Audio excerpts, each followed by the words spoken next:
جب سودے سلف کے سٹورز میں شلفیں خالی ہونے لگی تو یہ پہلی نشانی تھی کہ کرونا وائرس امریکہ میں پھیل رہا ہے۔ لوگوں نے اپنی ضرورت سے زیادہ اشیاء خوردونوش جمع کرنی شروع کر دی۔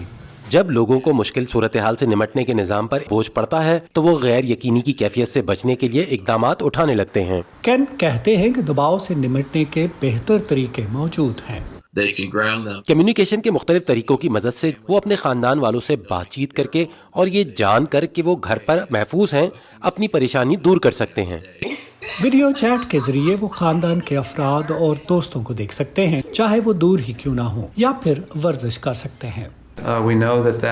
تو ہمیں معلوم ہے کہ یہ ہماری جسمانی اور ذہنی صحت کے لیے فائدہ مند ہے۔ ایسے زبردست تحقیقی ثبوت موجود ہیں جن کے مطابق جسمانی مشقت، بے چینی اور ذہنی اضطراب کے علاج کے لیے سود مند ہے۔ اہم چیز اپنے سامنے کوئی مقصد رکھنا ہے، چاہے چھوٹا ہی کیوں نہ ہو۔ لوگوں کو اپنی کچھ کامیابیاں ذہن میں رکھنی چاہیے، ایسے کام جو مکمل کیے گئے، تاکہ ہم خود سے کہہ سکیں یہ دیکھیں میں نے یہ کیا ہے، کیونکہ اس سے بے چینی کم کرنے میں مدد ملتی ہے۔ اگر ہم پیچھے مڑ کر یہ دیکھیں کہ ہم نے کیسے دوسرے چیلنجز کو عبور کیا تو اس سے بھی مدد ملتی ہے۔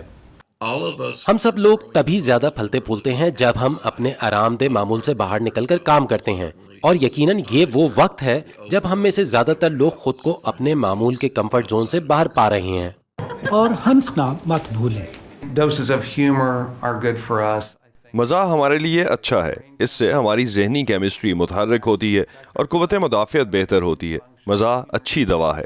اپنا کوئی تجربہ کسی کے ساتھ شیئر کرنے سے آپ کمیونٹی کو ایک دوسرے کے قریب لاتے ہیں۔ کیرل پیسن کے ساتھ ندیم یعقوب، وائس آف امریکہ۔